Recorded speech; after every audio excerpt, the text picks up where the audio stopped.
Okay, this episode's gonna be a little spicy, but in an evidence-based, grounded kind of way. Today, I am talking about fitness and nutrition hills that I'm willing to die on. These are things that I see over and over again, whether it's in the gym or online or just in my day-to-day. These are common issues, misconceptions, questions that tend to come up over and over again, and they leave a lot of people feeling exhausted and stuck and blaming themselves for things that really are not their fault. The problem is that they are operating on misinformation. So I'm going to clear some shit up today. And I want to be clear up front. These are not coming from trends. These are not coming from what's popular on social media right now. And these are not quick fixes. I am giving you this information based on my experience as a nurse, my experience as a holistic nutritionist, and my experience as someone who has been lifting and working out in the gym for almost a decade.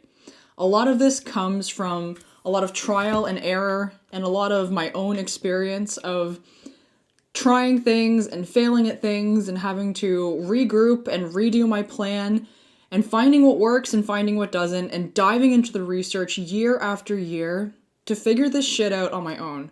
And I want to help you because the nutrition and fitness world as a whole can come with a ton of contradictory, confusing advice. And for someone coming into it without any prior knowledge, it can be extremely confusing and it can make you feel like you have no idea where you're going, and it can discourage you from starting in the first place. And I don't want that for you because your fitness and nutrition are so important. They're so important. And empowering you with the right information to take steps that are going to help you is paramount. So this is why I want to do this episode, and I want to clear up some of these misconceptions. Some of the things I'm going to say might challenge things that you've heard before, and some of it might make you feel really validated. And some of it, honestly, you might disagree with, and that's okay. You don't have to be 100% on board with everything that I'm going to say, but based on my own experience and research, this is what I have found seems to work. So like I've said in previous episodes, take what you want from it and leave the rest. Welcome to the Mindset Gym podcast, where we exercise your way of thinking to help unlock your hidden potential. I'm your host, Emily Irwin, a registered nurse and holistic nutritionist with a passion for all things health, fitness, and personal development. All right, let's get into it.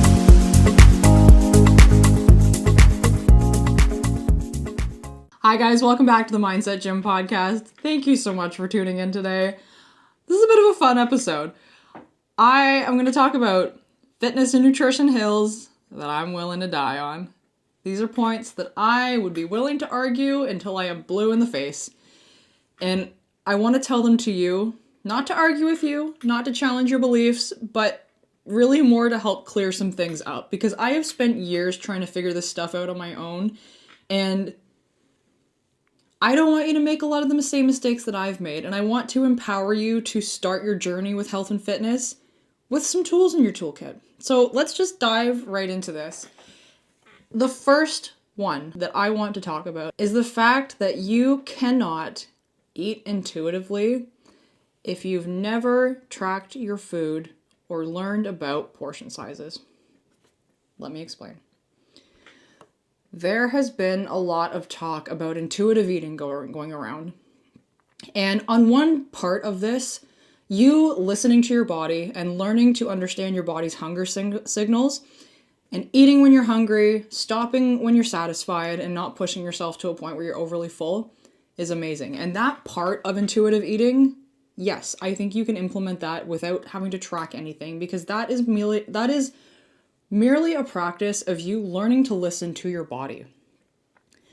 The problem arises when people have no idea what portion sizes actually are. We see a lot of guidelines on nutrition labels about how many grams of something has so many calories and what a portion size looks like, and I think a lot of us just measure with our hearts, and I know I did for the longest time.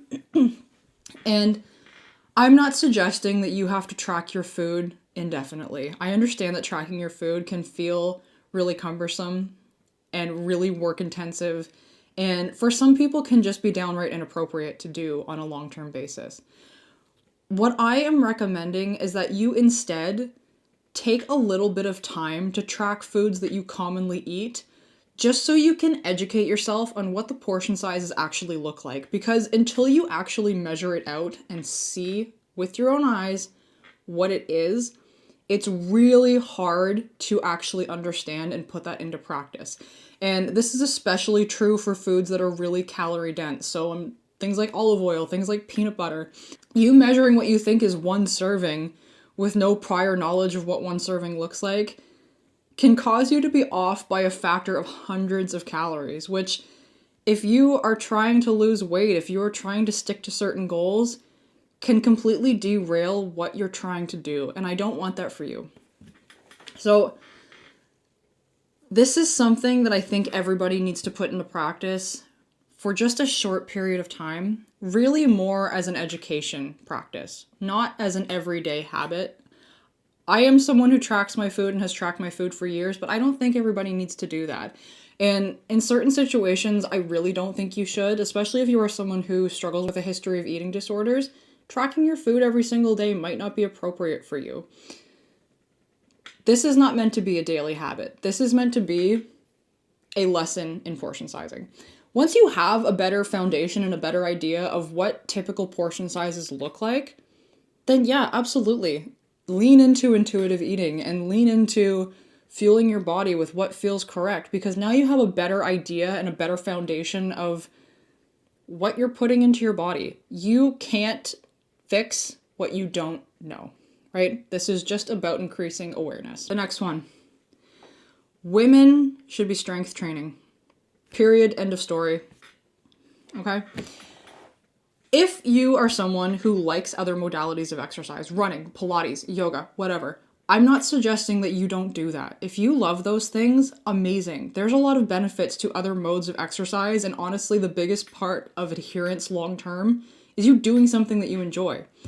But it is paramount that you implement some form of resistance training, because after the age of 30, you begin to lose muscle mass every single decade unless you're doing something to preserve it. And as a downstream effect of you losing muscle mass, you also lose bone density. And this becomes even more important when women start to reach the age of menopause, because the changes in hormones is also going to factor in to continued bone loss and continued muscle loss, which puts you at a huge risk of things like osteoporosis and bone fractures. I think when women are younger, there is a lot of glorification of being very thin and being very petite and exercise modalities that perpetuate that body frame. But what people don't talk about is the fact that frailty is a huge risk for mortality in your older years, and it is a huge risk for life-altering injuries. And it's no joke. You having weak muscle mass and weak bones can literally be the thing that kills you. Research shows that the 1-year mortality rate of someone who sustains a hip fracture is roughly 20 to 30%. That means 20 to 30% of older people who fracture their hip will die in the following year. That's no joke. Osteoporosis is no joke. Bone fractures are no joke.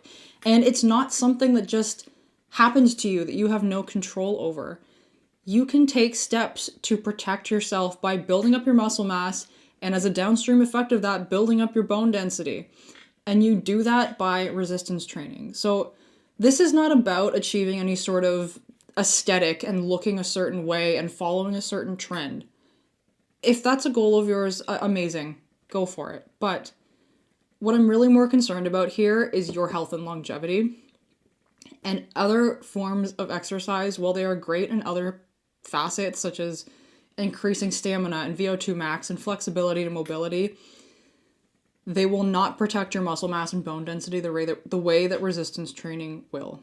And so I think in some capacity, it should be mandatory as part of your training regime. The next hill that I am willing to die on is that everybody should be taking creatine.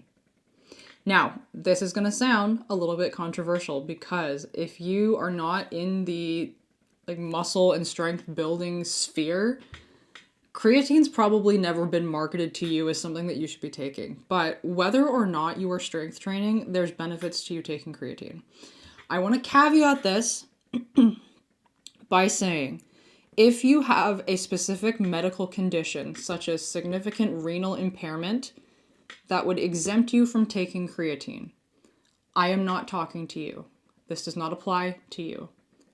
But if you are in good health, there is not a specific medical reason that you should not be taking it, you should be taking creatine. And I did an entire episode on creatine earlier on. So if you want a more detailed breakdown of what creatine does for your overall health and wellness, I would recommend that you go and listen to that episode. I will link it in the show notes below. But as just a quick, run over, creatine is beneficial, obviously, for muscle strength and development, but it also supports your bone health. It also helps support recovery from your workouts, whether they're strength-based or not. It supports your cardiac function. It supports your cognitive function. It supports your metabolic health. There is emerging research to show that it can also help with your mental health. A good way to think about this is that the way that creatine works is it works on your cells' energy pathways to increase their ability to create ATP. ATP is adenosine triphosphate, and essentially what ATP is your cell's source of energy. This is where your body gets the energy to do the things that it does. And so when you take creatine, your body's ability to produce ATP or energy goes up. And as you can imagine, this is something that is widely applicable, not just to your muscle tissue, but to everything.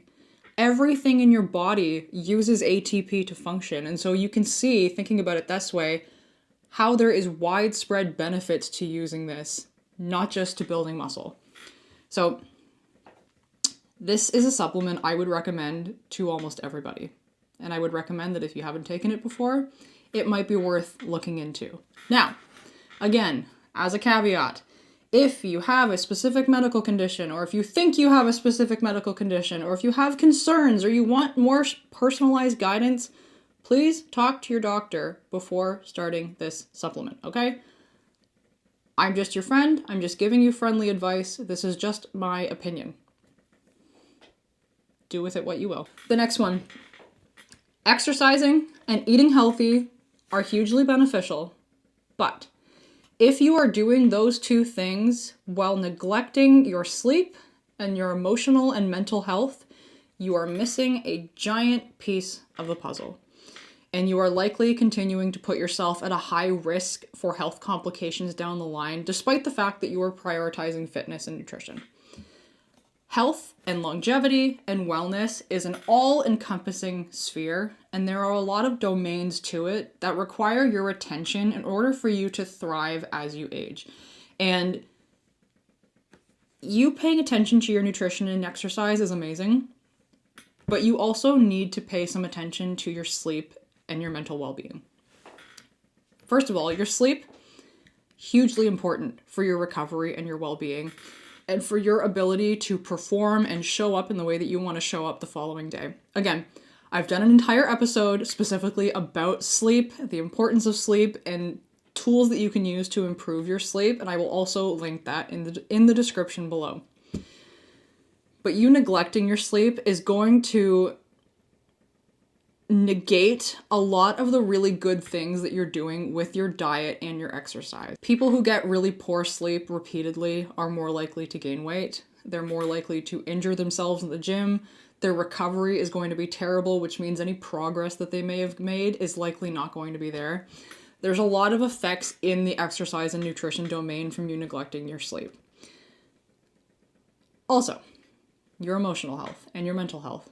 If you are neglecting these and you are mentally in a really terrible state all the time, it is going to increase things like cortisol, which is the stress hormone in the body. And this is also going to affect things like insulin resistance and metabolism, which again can lead to things like weight gain, especially in the lower abdomen. It can also disrupt your sleep, which is going to lead to the other things we just talked about. It is going to impede your body's ability to recover because it's dealing with so much stress from what is going on in your head. And it's going to impede your ability to show up in the way that you want to show up. So If you are looking to take steps to improve your health and wellness, make sure you are giving every one of these domains some of your attention, because it is a holistic approach. It requires you to address all of these things, because if not, one of these domains, if it's being neglected, is going to pull progress from everything else. So give your sleep and your mental well-being a good chunk of your attention. The next one, and this might piss some people off, 1,200 calories a day is not enough calories, unless you're a toddler. So, if for some magical reason you are 5 years old or younger and listening to this episode, well, then you can skip this section, because 1,200 calories might actually be sufficient for you. But if you're over the age of 5 years old, which I would take a pretty good guess that you probably are, 1,200 calories is not appropriate for you. Baseline caloric recommendations for women aged 19 to 50, around 1,800 to 2,400. And for men aged 19 to 50, it's about 2,200 to 3,000. And if you are a sedentary person who doesn't do any activity, you can probably err on the lower end of that range. But if you are someone who exercises regularly, you are probably on the higher end, if not beyond this basic recommendation.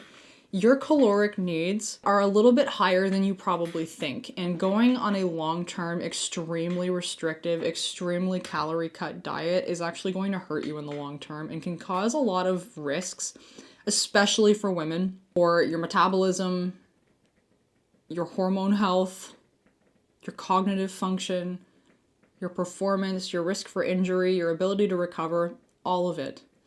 You grossly under-eating for long periods of time is going to have a lot more negative effects on your health than positive ones. So if you are someone who is restricting yourself to 1,200 calories or something around that area, I would really encourage you to take a look at your nutrition plan and do something to fix it. This is coming from someone who would not eat more than 1,000 calories a day for a very long time. And I did a lot of really significant damage to my health by doing that. Again, I talked about this in a previous episode about overcoming an eating disorder, which I will also link in the show notes if you want more information, okay? 1,200 calories, not enough, unless you're a toddler. The next one, depending on your habits, time can either be your greatest asset or your greatest enemy.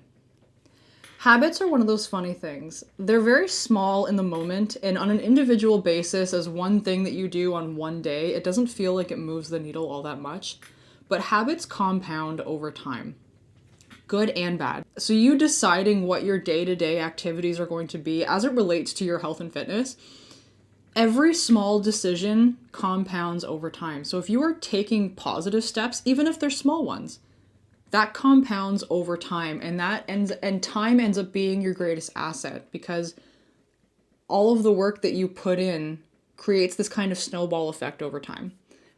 But the reverse is also true. If you are neglecting your health and fitness and you're taking steps each day and doing things that are not great for you, if you are overeating, if you're not exercising, if you're drinking a lot of alcohol, as a one-off on one day doesn't seem like a very big deal, but it will compound over time. And in this case, time will be your greatest enemy. So this would be a good practice, is just take a look at what a typical day-to-day looks like for you and what your habits are. And think about each of those individual habits compounded over time. Is it going to produce a positive or a negative result in terms of your health and wellness? If it's a bad one, that might be a good prompt to reevaluate what you're doing.